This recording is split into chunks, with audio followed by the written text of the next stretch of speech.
Kabanata 44, ang tunay na tanda. Ang kabanatang ito ay batay sa Mateo Kapitulo 15 versikulo 29 hanggang 39, Mateo Kapitulo 16 versikulo 1 hanggang 12, Marcos Kapitulo 7 versikulo 31 hanggang 37, Marcos Kapitulo 8 versikulo 1 hanggang 21. Muli siyang umalis sa mga hangganan ng Tyro, at dumaan sa Sidon hanggang sa dagat ng Galilea, sa gitna ng mga hangganan ng Decapolis. Marcos Kapitulo 7 versikulo 31. Sa rehiyon ng Decapolis pinagaling ang mga demonyo ng Vergesa. Dito, ang mga tao, na nababahala sa pagkawasak ng mga baboy, ay pinilit si Jesus na umalis mula sa kanila. Ngunit nakinig sila sa mga sugo na kanyang iniwan, at napukaw ang pagnanais na makita siya. Nang siya ay muling dumating sa rehiyong iyon, ang isang pulutong ay nagtipon sa palibot niya, at isang lalaking bingi at yutol-yutol ang dinala sa kanya. Hindi pinanumbalik ni Jesus, ayon sa kanyang kaugalian, ang tao sa pamamagitan ng isang salita lamang. Inihiwalay niya siya sa karamihan, at inilagay ang kanyang mga daliri sa kanyang mga tainga, at hinipo ang kanyang dila. Tumungala sa langit, siya'y napabuntong hininga sa pag-iisip ng mga tainga na hindi magbubukas sa katotohanan, ang mga dila na tumangging kilalanin ang manunubos. Sa salitang, mabuksan, ang pananalita ng lalaki ay naibalik, at, na binaliwala ang utos na huwag sabihin sa sinuman, inilathala niya sa ibang bansa ang kwento ng kanyang pagpapagaling. Si Jesus ay umahan sa isang bundok, at doon ay dinagsa siya ng maraming tao, dinadala ang kanilang mga may sakit at pailay, at inilagay sila sa kanyang paanan. Pinagaling niya silang lahat, at ang mga tao, na gaya nila, ay niluwalhati ang Diyos ng Israel.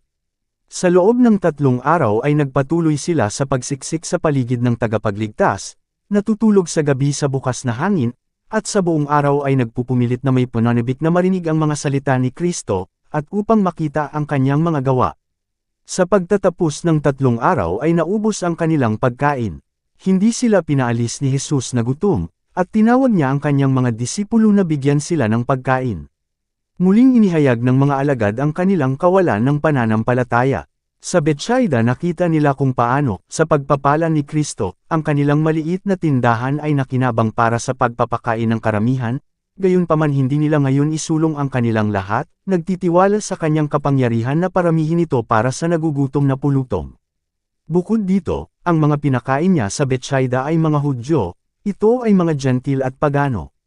Malakas pa rin ang pagkiling ng mga Hudyo sa puso ng mga alagad, at sumagot sila kay Jesus, saan mabubusog ng isang tao ang mga taong ito ng tinapay dito sa ilang. Ngunit masunurin sa kanyang salita dinala nila sa kanya kung ano ang mayroon sila, 7 tinapay at 2 isda. Pinakain ng karamihan, 7 malalaking basket ng mga pira-piraso ang natitira. 4,000 lalaki, bukod sa mga babae at mga bata, ang nabuhayan ng loob, at pinaalis sila ni Jesus na may galit at mapagpasalamat na mga puso. Pagkatapos, sumakay siya sa isang bangka kasama ang kanyang mga alagad, tumawid siya sa lawa patungong Magdala, sa dulong timog ng kapatagan ng Gennesaret. Sa hangganan ng Tyro at Sidon ang kanyang espiritu ay nabuhayan ng loob ng mapagkakatiwalaang pagtitiwala ng babaeng Syrophoenician. Ang mga pag-anong tao ng Decapolis ay tinanggap siya ng may kagalakan. Ngayon nang siya ay dumaong muli sa Galilea, kung saan ang kanyang kapangyarihan ay pinakakapansin-pansing na hayag, kung saan ang karamihan sa kanyang mga gawa ng awa ay naisagawa, at ang kanyang pagtuturo ay ibinigay, siya ay sinalubong ng mapanghamak na kawalan ng pananampalataya.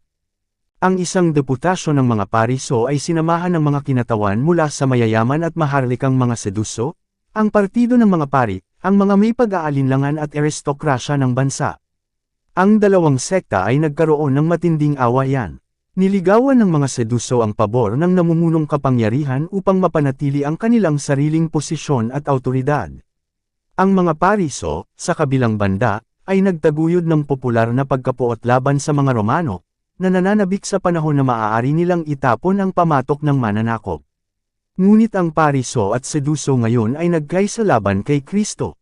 Tulad ay naghahanap tulad ng, at ang kasamaan, saan man ito naruroon, ay nakikipag-ugnay sa kasamaan para sa pagkawasak ng mabuti. Ngayon ang mga Pariso at Seduso ay lumapit kay Kristo, humihingi ng isang tanda mula sa langit. Nang sa mga araw ni Josue ay lumabas ang Israel upang makipagdigma sa mga Kananiyo sa Beth-horon, ang araw ay tumigil sa utos ng pinuno hanggang sa makamit ang tagumpay, at maraming katulad na kababalaghan ang nahayag sa kanilang kasaysayan. Ang ilang gayong tanda ay hiniling kay Jesus. Ngunit ang mga tandang ito ay hindi ang kailangan ng mga Hudyo. Walang panlabas na ebidensya lamang ang maaaring makinabang sa kanila. Ang kailangan nila ay hindi intelektual na kaliwanagan, kundi espiritual na pagbabago. O kayong mga mapagkunwari, sabi ni Jesus, nakikilala ninyo ang mukha ng langit, sa pamamagitan ng pag-aaral sa langit ay mahuhulaan nila ang lagay ng panahon, ngunit hindi ba ninyo nakikilala ang mga tanda ng mga panahon? Ang sariling mga salita ni Kristo, na sinalita sa pamamagitan ng kapangyarihan ng banal na espiritu na humatol sa kanila ng kasalanan, ay ang tanda na ibinigay ng Diyos para sa kanilang kaligtasan. At ang mga tanda na tuwiran mula sa langit ay ibinigay upang patunayan ang misyon ni Kristo. Ang awit ng mga anghel sa mga pastol, ang bituin na gamabay sa mga pantas, ang kalapati at ang tinig mula sa langit sa kanyang binyag, ay mga saksi para sa kanya. At siya'y nagbuntong hininga ng malalim sa kanyang espiritu, at nagsabi, bakit humahanap ng tanda ang lahing ito? Walang ibibigay na tanda rito, kundi ang tanda ng propetang si Jonas. Yamang si Jonas ay 3 araw at 3 gabi sa tiyan ng balyina, si Kristo ay dapat na parehong oras, sa puso ng lupa. At kung paanong ang pangangaral ni Jonas ay isang tanda sa mga Ninive, gayon din ang pangangaral ni Kristo ay isang tanda sa kanyang henerasyon. Ngunit anong laki ng kaibahan sa pagtanggap ng salita? Ang mga tao ng dakilang pag-anong lungsod ay nanginig nang marinig nila ang babala mula sa Diyos. Ang mga hari at maharlika ay nagpakumbaba, ang mataas at ang mababa ay sama-samang dumaing sa Diyos ng langit, at ang kanyang awa ay ipinagkaloob sa kanila. Ang mga tao ng Ninive ay magsisibanggan sa paghuhukom na kasama ng lahing ito, ang sabi ni Kristo, at hahatulan ito, sapagkat sila'y nagsisi sa pangangaral ni Jonas, at, narito ang isang mas dakila kaysa kay Jonas. Mateo Kapitulo 12 versikulo 40-41. Ang bawat himala na ginawa ni Kristo ay tanda ng kanyang pagka-Diyos. Ginagawa niya ang mismong gawain na inihula tungkol sa Mesiyas. Ngunit sa mga pariso ang mga gawang ito ng awa ay isang positibong pagkakasala. Ang mga pinunong Hudyo ay tumingin ng may walang pusong pagwawalang bahala sa pagdurusa ng tao. Sa maraming pagkakataon ng kanilang pagkamakasarili at pang-aapi ay naging sanhi ng kapigatian na pinaginhawa ni Kristo. Kaya't ang kanyang mga himala ay naging kadastaan sa kanila. Ang umakay sa mga Hudyo na tanggihan ang gawain ng tagapagligtas ay ang pinakamataas na katibayan ng kanyang banal na katangian. Ang pinakamalaking kahalagahan ng kanyang mga himala ay makikita sa katotohanan na ang mga ito ay para sa pagpapala ng sangkatauhan. Ang pinakamataas na katibayan na siya ay nagmula sa Diyos ay ang kanyang buhay ay nagpahayag ng katangian ng Diyos. Ginawa niya ang mga gawa at sinalita ang mga salita ng Diyos. Ang ganitong buhay ang pinakadakila sa lahat ng mga himala. Kapag ang mensahe ng katotohanan ay iniharap sa ating panahon, marami ang, tulad ng mga Hudyo, ay sumisigaw, magpakita sa amin ng isang tanda. Gumawa kami ng isang himala. Si Kristo ay hindi gumawa ng himala sa kahilingan ng mga pariso. Wala siyang ginawang himala sa ilang bilang sagot sa mga panunukso ni Satanas. Hindi niya tayo binibigyan ng kapangyarihan upang ipagtanggol ang ating sarili o upang bigyang kasiyahan ang mga hinihingi ng kawalan ng pananampalataya at pagmamataas. Ngunit ang Ebanghelyo ay walang palatandaan ng banal na pinagmulan nito.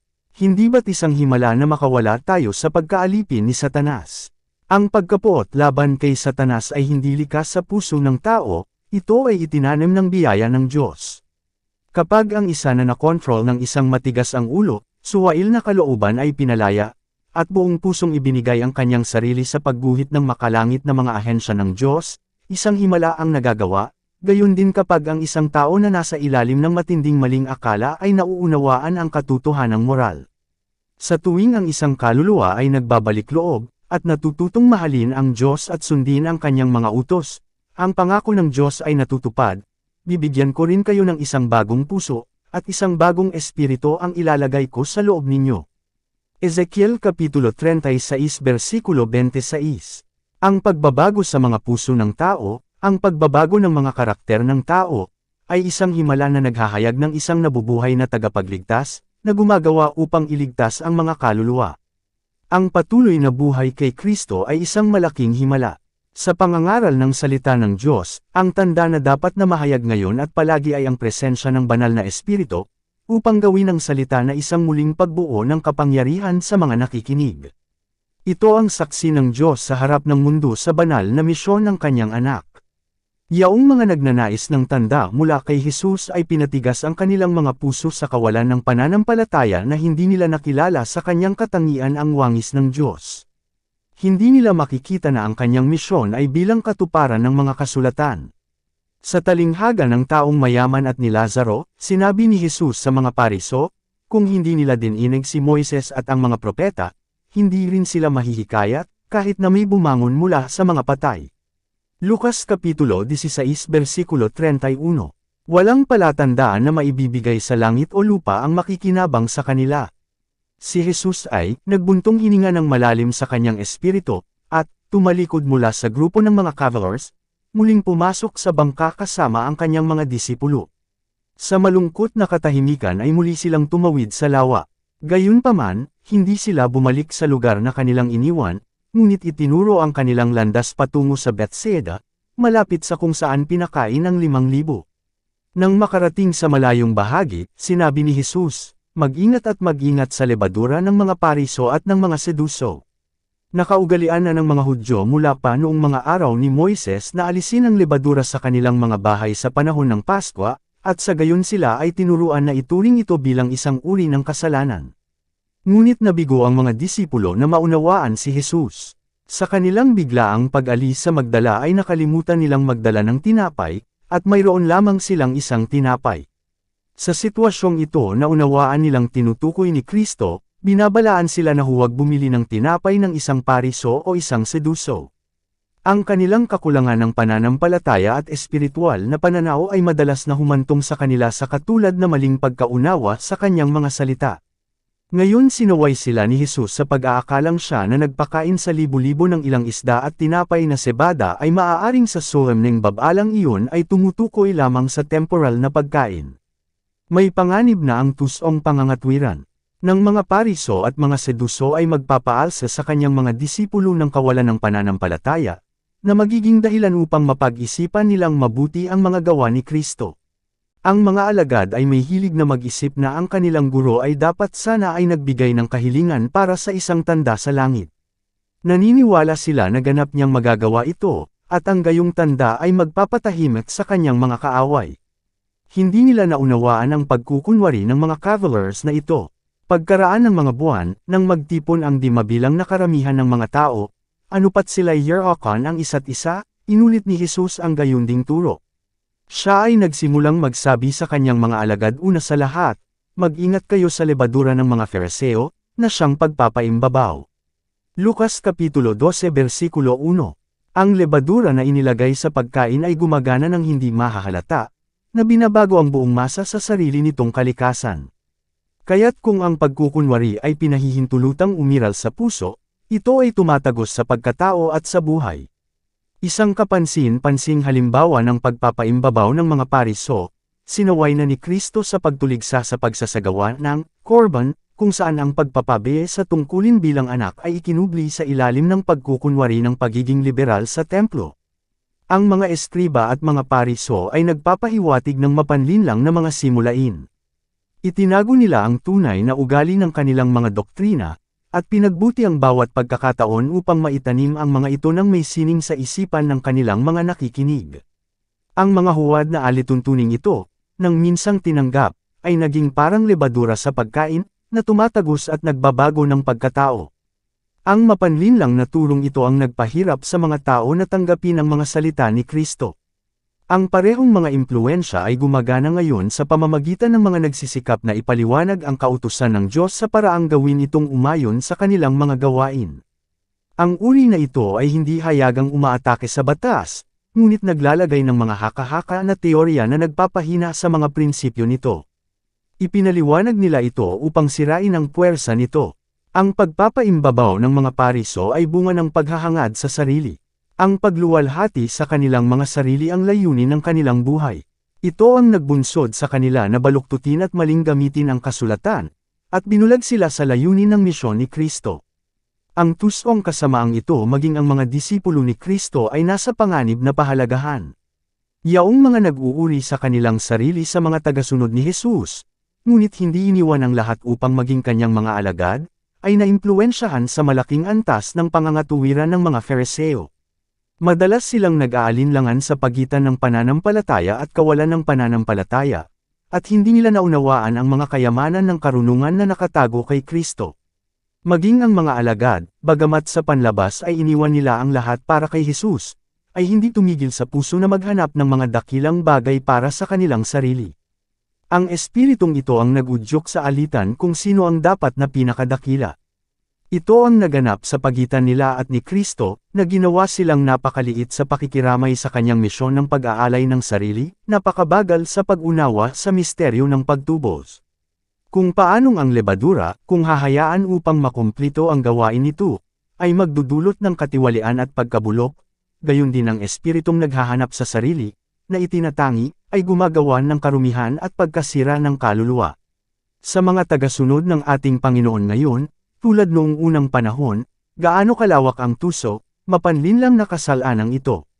Gaano kadalas ang ating paglilingkod kay Kristo, ang ating pakikipag-isa sa isa't isa, ay nasa sire ng lihim na pagnanais na itaas ang sarili.